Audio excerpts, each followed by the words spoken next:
Hello, स्वागत है आप सबका। आज हम लोग कक्षा 10 का बहुत ही इंपॉर्टेंट चैप्टर ऊर्जा के स्रोत है, जिससे एग्जाम में लगभग 4 नंबर हर साल पूछे जाते हैं। तो आपका 4 नंबर आपकी झोली में जाएगा आज। तो वीडियो को आप लोग बस अंत तक देखिए। चलिए करते हैं इस वीडियो को स्टार्ट। चलिए हम लोग पहला प्रश्न की ओर बढ़ते हैं। पहला प्रश्न बोल रहा है, निम्नलिखित में से कौन सा बायोगैस ईंधन का स्रोत नहीं है। बायोगैस ईंधन का स्रोत नहीं बोल रहा है लकड़ी, गोबर गैस, नाभिकीय ऊर्जा, कोयला। बायोगैस का नहीं बोल रहा है, तो क्या होगा हमारा? बहुत ही बढ़िया, सभी लोगों का आंसर सी ही आ रहा है, नाभिकीय ऊर्जा। नेक्स्ट प्रश्न बोल रहा है, ग्लोबल वार्मिंग के लिए उत्तरदायी गैस है।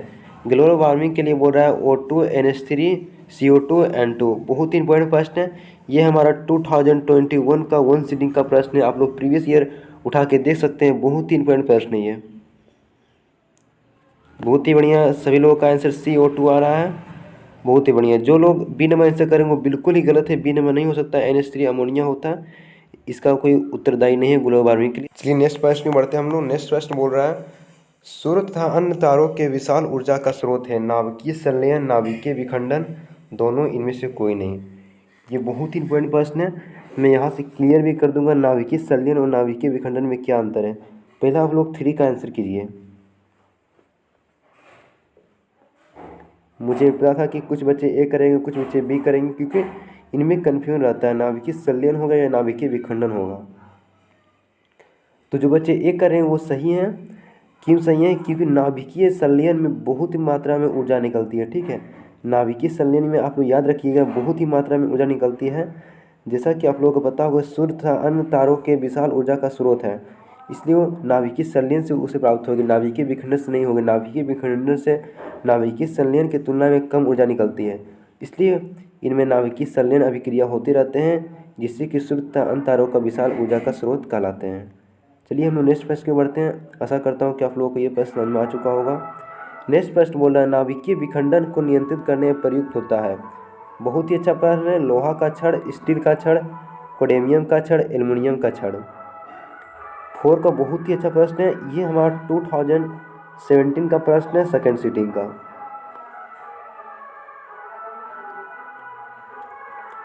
4 का जो लोग सी नंबर आंसर कर रहे हैं वो बिल्कुल सही है, कैडमियम का छड़।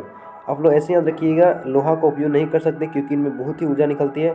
लोहा गल जाएगा, स्टील भी गल जाएगा, एल्युमिनियम भी गल जाएगा, लेकिन कैडमियम ये नहीं गलेगा क्योंकि इसके उचित तापमान पर गलनांक इसकी होती है। नेक्स्ट प्रश्न बोल रहा है, किसी नाभिक विखंडन में मुक्त ऊर्जा होती है। बहुत ही इंपॉर्टेंट प्रश्न ये भी है। 1 मेगावाट, 10 मेगावाट, 200 मेगावाट, 10 किलोवाट। तो बहुत ही अच्छा प्रश्न है ये प्रश्न भी हमारा 2018 का प्रश्न है ये, सेकेंड सीटिंग।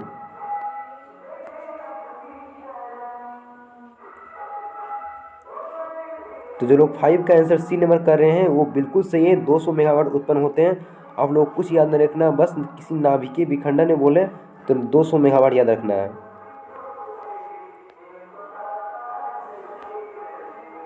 नेक्स्ट प्रश्न बोल रहा है, ऊर्जा का सबसे अधिक प्रत्यक्ष और विशाल स्रोत क्या है। कोयला, बिजली, सूर्य, परमाणु बम। तो जो प्रत्यक्ष और विशाल बोल रहा है, ठीक है, प्रत्यक्ष और विशाल, आप लोग ये आंसर कर सकते हैं। बिल्कुल ही आसान प्रश्न है, लॉजिक वाला प्रश्न है, लेकिन ये प्रश्न एग्जाम में आए हुए प्रश्न है। सारे प्रश्न लगभग प्रीवियस ईयर आते हैं। बहुत ही बढ़िया, कुछ लोगों का आंसर सही आ रहा है, सी नंबर। इसका सही से हमारा सी नंबर होगा। प्रत्यक्ष और विशाल बोला है तो आप लोग जानते होंगे, प्रत्यक्ष और विशाल स्रोत हमारा तो सूरज के ही पास है। नेक्स्ट प्रश्न बोल रहा है, बॉक्सनुमा सौर कुकर 3 से 4 घंटे के भीतर का अंदर का ताप हो जाता है। बॉक्सनुमा सौर कुकर बोल रहा है, ठीक है, ये प्रश्न भी एग्जाम में आए हुए प्रश्न है। 0 डिग्री से 100 तक, 100 से 140 तक, 140 से 200 तक, 200 से हमारा 1000 तक। ये प्रश्न हमारा 2019 का प्रश्न है, सेकेंड सीटिंग का। ठीक है, तो आप लोग इसका आंसर कीजिए जल्दी से, फास्ट में। बहुत ही बढ़िया, कुछ बच्चों का आंसर बी नंबर आ रहा है जो कि बिल्कुल सही है। नेक्स्ट प्रश्न बोल रहा है, पवनों का देश कहा जाता है। बहुत ही अच्छा प्रश्न है, पवनों का देश कहा जाता है भारत को, फिनलैंड को, डेनमार्क को, अमेरिका को। बहुत ही अच्छा प्रश्न है ये, हमारा 2017 का प्रश्न है। थोड़ा पुराना प्रश्न है, लेकिन एग्जाम में आने की संभावना बहुत ज़्यादा रहती है इस प्रश्न की। पवनों का देश कहा जाता है। 8 का कुछ बच्चे सी कर रहे हैं और बी कर रहे हैं, उन्होंने सही पकड़ा है लेकिन गलती कर रहे हैं फिनलैंड और डेनमार्क में।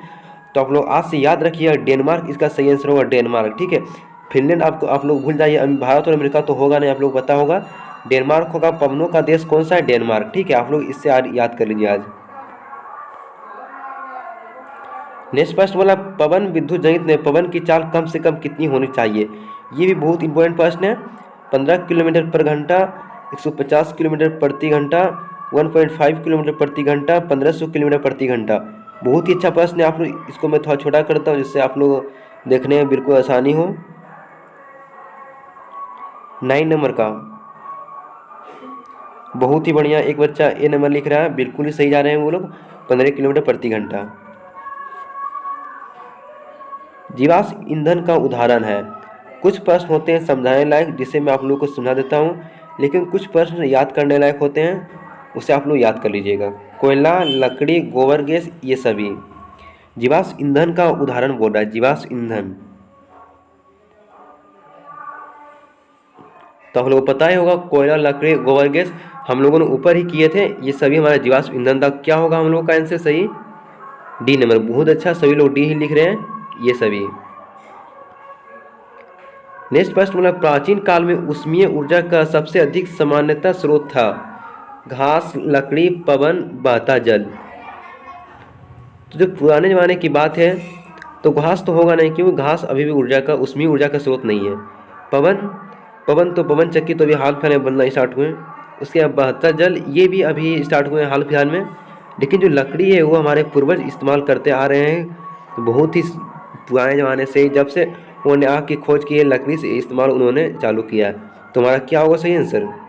बी नंबर होगा, लकड़ी। यस। नेक्स्ट प्रश्न बोल रहा है कार्य करने की क्षमता को कहते हैं। कार्य करने की क्षमता, बल, शक्ति, ऊर्जा, ईंधन। ये प्रश्न हमारा 2018 का है, सेकंड सीटिंग का।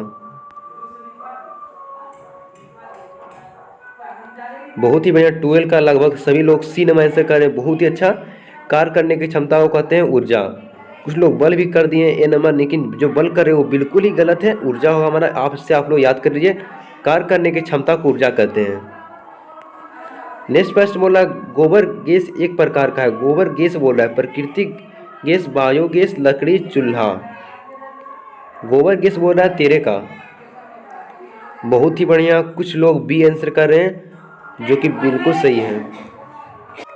चलिए हम लोग बढ़ते हैं नेक्स्ट प्रश्न की ओर। नेक्स्ट प्रश्न बोल रहे हैं नवीकरणीय ऊर्जा स्रोत है। ये प्रश्न हमारा हर साल एग्जाम में एक क्वेश्चन आते हैं, नवीकरणीय या तो और नवीकरणीय ऊर्जा स्रोत है। नाभिकीय ऊर्जा, सौर ऊर्जा, कोयले से प्राप्त ऊर्जा, प्राकृतिक गैस से प्राप्त ऊर्जा। हर साल इस चैप्टर से लगभग 2 ही 3 क्वेश्चन आते हैं, जिसमें से ये क्वेश्चन फिक्स है, नवीकरणीय या तो अनवीकरणीय। ये बहुत ही इंपॉर्टेंट क्वेश्चन है, हर साल एग्जाम में आते हैं, हर साल, इसका कोई उपाय नहीं है।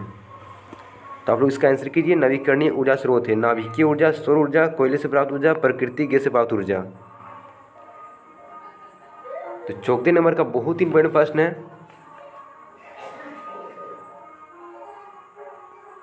तो नवीकरणीय ऊर्जा बोल रहा है, तो हमारा क्या होगा? बी नंबर, सौर ऊर्जा। सौर ऊर्जा क्यों होगा? नाभिकीय ऊर्जा, कोयले से प्राप्त ऊर्जा, प्राकृतिक गैस से प्राप्त ऊर्जा। सौर ऊर्जा हमारा नवीकरणीय स्रोत है, जो ये कभी समाप्त नहीं होता। नवीकरणीय जो कभी समाप्त नहीं होता, वो चलता रहता है अनंत तक, ठीक है।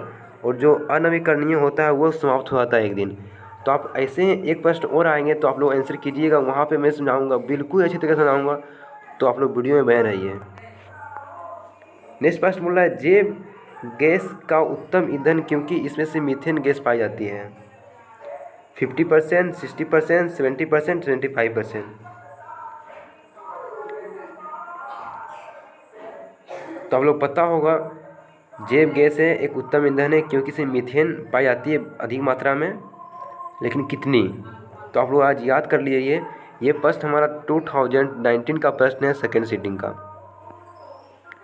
कुछ बच्चे डी नंबर तो आंसर कर रहे हैं, लेकिन कुछ सी भी कर रहे हैं। तो जो लोग डी कर रहे हैं वो बिल्कुल सही है, डी नंबर इसका होगा 75%। चलिए नेक्स्ट प्रश्न बोल रहा अनवीकरणीय ऊर्जा स्रोत क्या है। ये बहुत ही इंपॉर्टेंट प्रश्न है। जीवाश्म ईंधन, सौर ऊर्जा, पवन ऊर्जा, विद्युत ऊर्जा। अनवीकरणीय और नवीकरणीय हर साल एग्जाम में एक प्रश्न आते हैं, हर साल। और इस सब्जेक्ट से, इस चैप्टर से लगभग 2-3 क्वेश्चन आ जाते हैं एग्जाम में।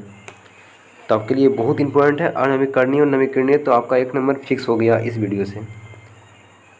तो आप लोग 16 का पहले आंसर कीजिए, फिर मैं इसे ऐसा एक्सप्लेन करूँगा कि आप लोग कभी नहीं भूलिएगा। 16 का बहुत ही बढ़िया। कुछ बच्चे सही आंसर कर रहे हैं और कुछ लोग गलत भी आंसर कर रहे हैं। जो लोग सही कर रहे हैं ए नंबर, उनका बिल्कुल ही सही है। ए नंबर क्यों होगा? जीवाश्म ईंधन ही क्यों होगा? अनवीकरणीय स्रोत जीवाश्म ईंधन ही क्यों होगा? क्योंकि नवीकरणीय स्रोत कभी ख़त्म नहीं होता। नवीकरणीय स्रोत जो है वो कभी ख़त्म नहीं होता, वो निरंतर चलता रहता है। लेकिन अनवीकरणीय स्रोत जो है ये एक दिन ख़त्म हो जाएगा। जो अनवीकरणीय स्रोत है ये एक दिन ख़त्म हो जाएगा। सौर ऊर्जा ये निरंतर चलता ही रहेगा, कभी खत्म नहीं होगा। पवन ऊर्जा भी खत्म नहीं होगा, विद्युत ऊर्जा खत्म नहीं होगा। लेकिन जीवाश्म ईंधन, कोयला, पेट्रोकेमिकल जितने भी हैं, पेट्रोल, डीजल इत्यादि, ये सारे एक दिन ना एक दिन ख़त्म होने हैं। लगभग 1000 साल बाद अनुमान है कि पेट्रोल डीजल तो ख़त्म हो ही जाएंगे। तो आप लोग अनुमान लगा सकते हैं उसके बाद फिर क्या होगा। तो उसके बाद हम लोग सौर ऊर्जा, पवन ऊर्जा, विद्युत ऊर्जा का उपयोग करेंगे। इसलिए से अनवीकरणीय स्रोत ऊर्जा स्रोत कहते हैं, जो कि एक दिन ख़त्म हो जाए। अनवीकरणीय जो कभी ख़त्म ना हो, नियंत्रण चलता रहे। चलिए, आशा करता हूँ कि आप लोगों को समझ में आ चुका होगा। नेक्स्ट प्रश्न बोल रहा है, सौर ऊर्जा को विद्युत ऊर्जा में परिवर्तित करती है सौर ऊष्मक, सौर कुकर, सौर सेल, विद्युत मोटर। ये बहुत ही अच्छा प्रश्न है, एग्जाम में आए हुए प्रश्न है। तो आप लोग इसका आंसर कर सकते हैं। सौर ऊर्जा को विद्युत ऊर्जा में परिवर्तित करता है 17 का। बहुत ही बढ़िया। सौर सेल सभी लोग लिख रहे हैं लगातार। सी नंबर वो अच्छा। ये तो आप लोग किसी किसी घर में भी देखे होंगे, या तो फिर आपका खुद घर में होगा ये सब। एक उत्तम ईंधन है, एक उत्तम ईंधन है। ये भी प्रश्न हमारा सब्जेक्टिव का प्रश्न था 2021 के फर्स्ट सीटिंग के। कोयला, लकड़ी, पेट्रोलियम, जैव गैस। कोयला, लकड़ी, पेट्रोलियम, जैव गैस उत्तम ईंधन बोल रहा है। तो आप लोग समझ सकते हैं उत्तम ईंधन का मतलब जो प्रदूषण बहुत कम करे, ना के बराबर करे। तो कोयला तो प्रदूषण बहुत ज़्यादा करता है, लकड़ी प्रदूषण करता है, पेट्रोलियम प्रदूषण करता है, लेकिन जैव गैस जो है वो प्रदूषण नहीं करते हैं। तो हमारा इसका सही आंसर जो होगा डी नंबर होगा, जैव गैस। ये प्रश्न हमारा सब्जेक्टिव का प्रश्न था 2021 के 1 सीटिंग के। 2 नंबर का प्रश्न था, वो लिखने का प्रश्न था। ये सिर्फ एक ये हमारा ऑब्जेक्टिव टाइप प्रश्न था। एक उत्तम ईंधन होता है। नरोरा नाभिकीय विद्युत संयंत्र किस राज्य में स्थित है? ये प्रश्न हमारा 2018 का है, सेकेंड सीटिंग का। तो आप लोग समझ सकते हैं कितनी इंपॉर्टेंट है। राजस्थान, महाराष्ट्र, उत्तर प्रदेश, गुजरात। 19 नंबर का आप लोग आंसर कीजिए। नरोरा नाभिकीय विद्युत संयंत्र कहाँ है? बहुत ही बढ़िया, सब लोग यूपी लिख रहे हैं। सी नंबर उत्तर प्रदेश। बिल्कुल आप लोग सही जा रहे हैं, उत्तर प्रदेश में है। नेक्स्ट प्रश्न बोला, जीवाश्म ईंधन ऊर्जा का है नवीकरणीय स्रोत, अनवीकरणीय स्रोत, वैकल्पिक स्रोत, इनमें से कोई नहीं। आप लोग जल्दी से इसका आंसर कीजिए, क्योंकि मैं अभी आप लोगों को नवीकरणीय और अनवीकरणीय समझा दिया हूँ। जल्दी से आप लोग इसका आंसर कीजिए। 20 का बहुत ही बढ़िया। कुछ लोगों का आंसर आना स्टार्ट हो चुका है। जीवाश्म ईंधन, जैसा कि मैंने आप लोगों को बताया कि जीवाश्म ईंधन जो है एक दिन ना एक दिन ख़त्म हो जाएगा। लगभग 1000 साल बाद ये ख़त्म हो जाएगा। उसके बाद फिर ये वापस नहीं आएगा। तो इसलिए इसे अनवीकरणीय ऊर्जा स्रोत कहते हैं। तो इसका सही आंसर हमारा बी नंबर होगा, अनवीकरणीय ऊर्जा स्रोत। नेक्स्ट प्रश्न बोला, सरदार सरोवर बांध। बहुत ही इंपॉर्टेंट प्रश्न है इस चैप्टर से। सरदार सरोवर बांध, नरोरा विद्युत संयंत्र और हमारा वैकल्पिक स्रोत, अनवीकरणीय, नवीकरणीय, बहुत ही इंपॉर्टेंट है इतने टॉपिक। अगर आप इस चैप्टर में पढ़ लेते हो तो आपके लिए हो गया है। एग्जाम में यहीं से प्रश्न आते हैं। गंगा नदी, सतलज नदी, नर्मदा नदी, तापी नदी। सरदार सरोवर बांध बोल रहा है, सरदार सरोवर बांध 21 का। इसका जो सही आंसर होगा हमारा सी नंबर होगा, नर्मदा नदी। अगर किसी को पता है कि सरदार सरोवर बांध कहाँ है तो आप लोग कमेंट बॉक्स से कमेंट कीजिएगा। उसका कमेंट पिन किया जाएगा, तो आप लोग कमेंट बॉक्स में कीजिएगा। अभी लाइव चैनल मत कीजिए। टिहरी बांध किस नदी पे बना है? बहुत ही अच्छा प्रश्न है। गंगा नदी, सतलज नदी, यमुना नदी, नर्मदा नदी। 22 का ये फर्स्ट हमारा आप लोग बता दें कि 2017 का है, सेकेंड सीटिंग का।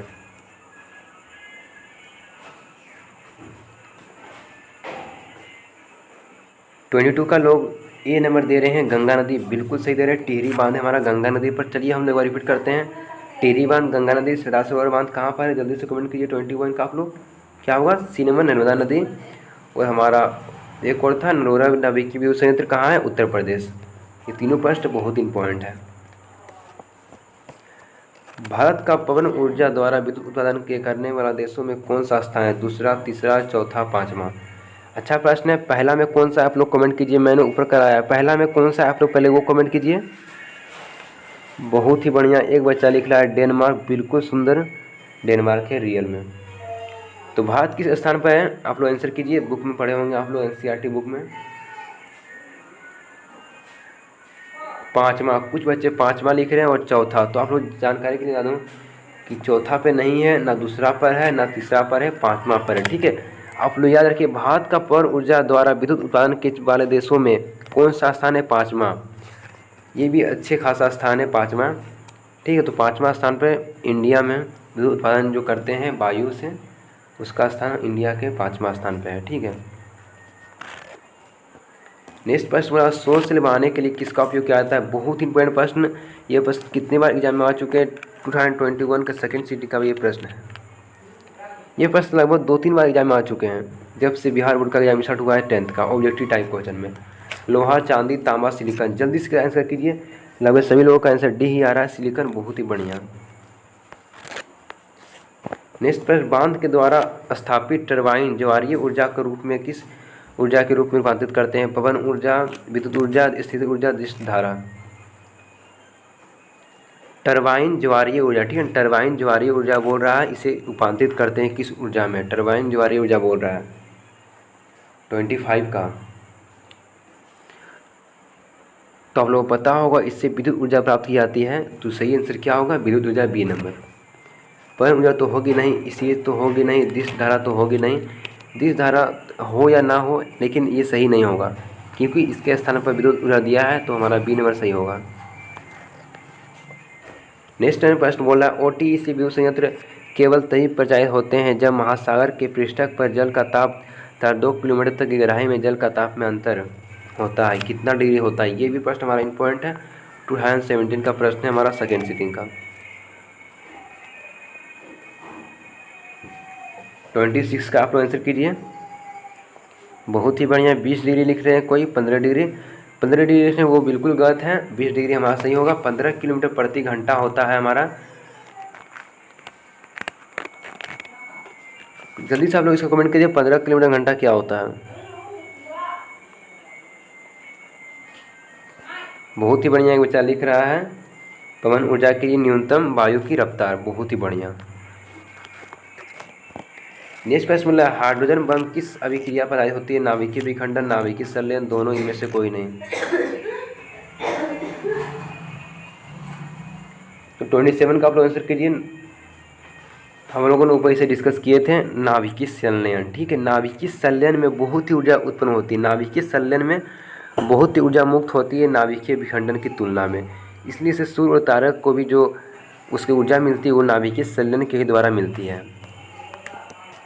नेक्स्ट प्रश्न बोल रहा है, तारापुर नाभिकीय संयंत्र, बहुत ही इंपॉर्टेंट प्रश्न, तारापुर नाभिकीय संयंत्र, ये भी हमारा 2019 का प्रश्न है, सेकेंड सिटिंग का।